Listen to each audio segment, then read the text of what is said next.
Overwatch 1 was almost like a cultural phenomenon because you had people who looked at the characters online, seen all that, and it was really just like you look at the art and you're like, okay, well, it obviously takes time, money, and effort to make characters like these, and in some cases, like in the case of the Draenei from World of Warcraft, it takes two or three artists, all that learn takes years to learn how to make this, but you see that this art style is now like at least Western entertain like art style animation is becoming this like lost art form. So, and you see this with Overwatch 2 are because they add in ugly fucking characters, they change characters that already exist, and these are for ideological reasons, so they're not it's not logical. Like they put in time, money, and effort to change characters for the worse than actually put better characters in. And at least when one came out, they had Blizzard had the talent, right?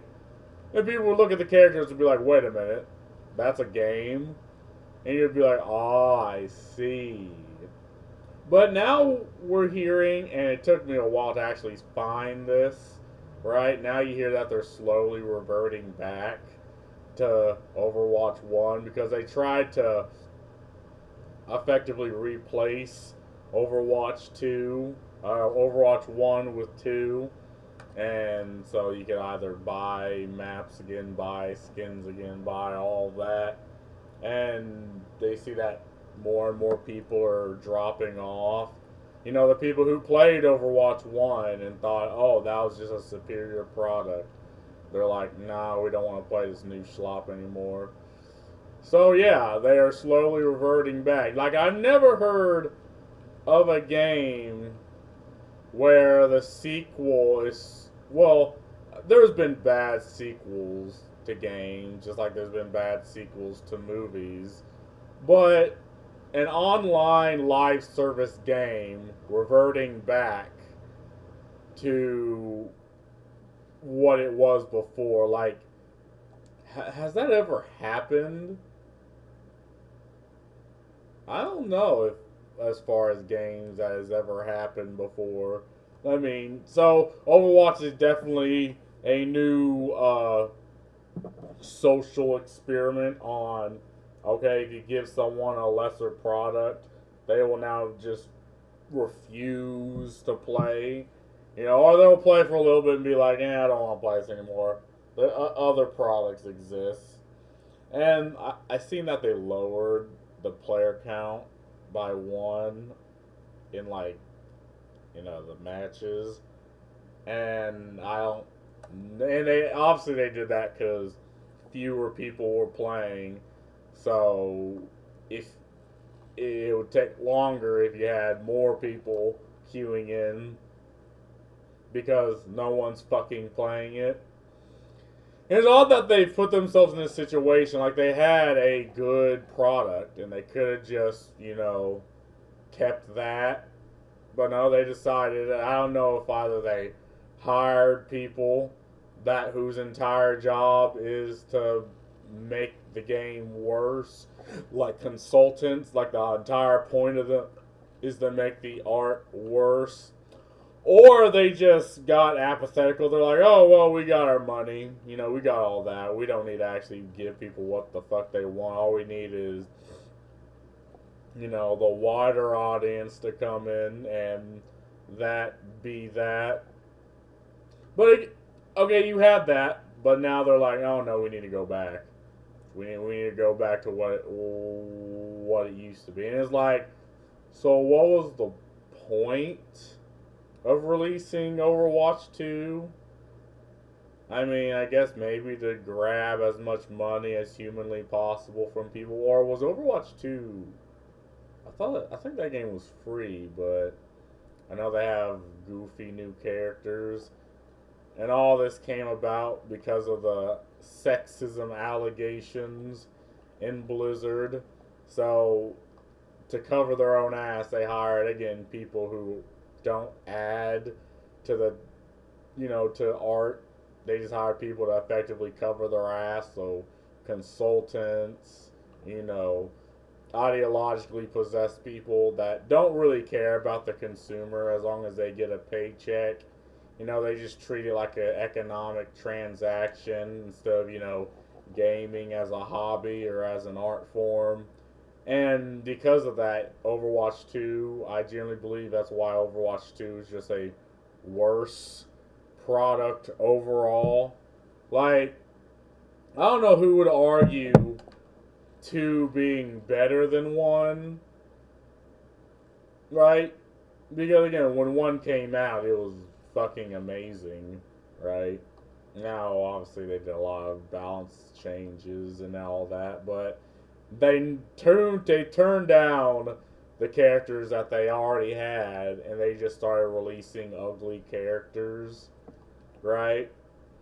And it's like, so the art at form, the artistic expression, is suffering because they hired probably talentless people. Or maybe, hey, even the people that had talent were told, oh, well, we've matured as a company. We can't do that no more. Sorry, bucko. Like, this is what at least I heard. Now, grain of salt is there's this developer who made, I think he was the original creator of the Draenei in World of Warcraft, going back to them. And he tried making, art for characters and for other things, just like that. And the HR lady would be like, no, sorry, we've matured. You can't draw like that anymore. But you had the guy that specifically just made buff men. Like, that was all he made. And he was left the fuck alone. Like, no one fucking cared what he did. He could operate with impunity. So, again, you have people who don't know the first fucking thing about art. Right? They don't know the first fucking thing about how to sell games, but they're put in positions of power over developers and over artists and over people who do.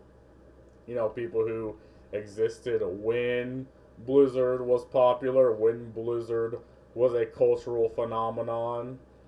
And, going back to the cargo cult ideas, like they know the magic's there and they're trying to invoke the magic that was there, but they're just so ideologically possessed that it's just, and they always come into contrast with the consumer, right? Because what does the consumer want? Well, the consumer wants a good fucking product.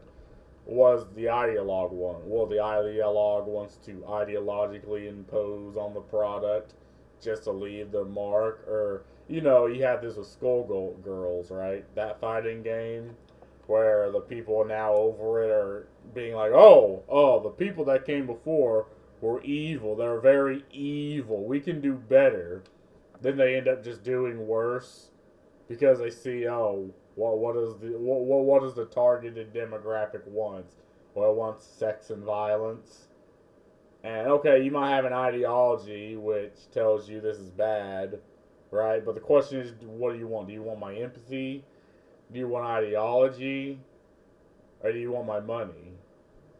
If you want my money, give me a fucking product I want to play. If you want my empathy, okay, you have it, but you're not getting my money. Right? And I think if most people thought like this, at least in the gaming industry, companies will be like, oh, wow, maybe we should put out a fucking product people want. Because you see this with tons of indie games and games from other parts of the planet. They sell like hotcakes.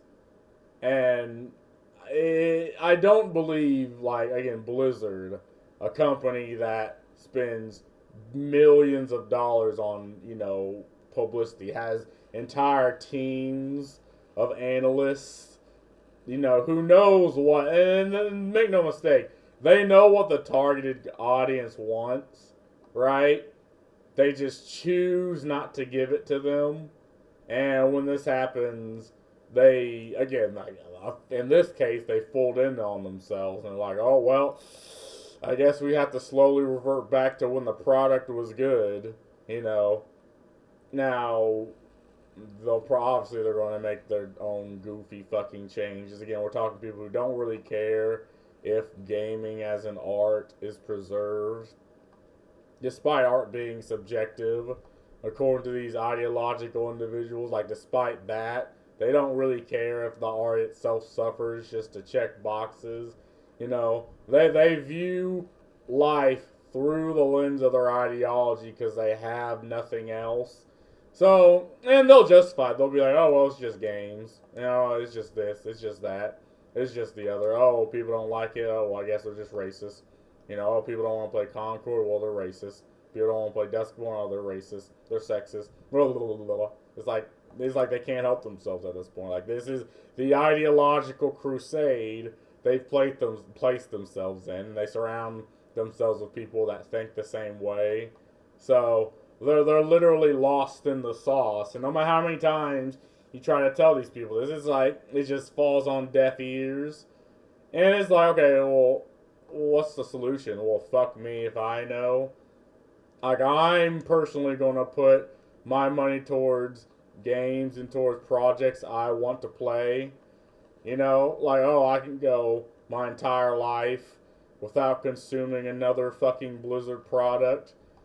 Right? And the same people who defend this are the same people who do not play Blizzard. Like, they do not partake into Blizzard products. They do not buy the games. They do not play the games. It's purely ideology, right? So, and because of this, you know, you have games like Concord that do fail because the people who defend Concord, most of them aren't playing the fucking game. Like, the numbers simply do not show. And because of that, Concord's going under. You know, Concord is getting yeeted. But again, but these people defend it anyway. It's like, okay, maybe you have people who did play it, but they have to agree that, okay, it's literally just an Overwatch knockoff, but with none of the appeal Overwatch had. It's like they're unlike a banana in the case that they lack appeal, right? And, you know, they suck up government money for these things, so you're literally not the consumer, which is why I gave the game a 0 out of 10. If it's not for me, why would I put any effort and try to overthink it and be like, oh, well, it has this, it has that. It's like, no, you know, if you don't care, why the fuck do I? Like, make me fucking care. I'm not going to care unless you make me care. Unless you put time, money, and effort to make me care. And if that's not what you want to do, okay, well, 0 out of 10. And have fun flopping. You know, for the whole 5 people who actually like the game. Well, have fun having the game go under. And maybe this might happen to Overwatch. Shit, we don't even know at this point. You know, I mean, I don't know if this will happen to Blizzard as a whole, but it's not looking very good for Overwatch. And again, Overwatch used to be a fucking amazing product till they put time, and this is what you need to understand, they put time, money, and effort just to shit on Overwatch, make it a inferior fucking product, right? And now to try to scrounge some level of dignity, they're like, okay, we're just going back to 1. I don't know if that's going to save the game, though. I don't know if that's going to save Overwatch because people have moved on. But sucks to suck. But that's all I got to say about this. Peace.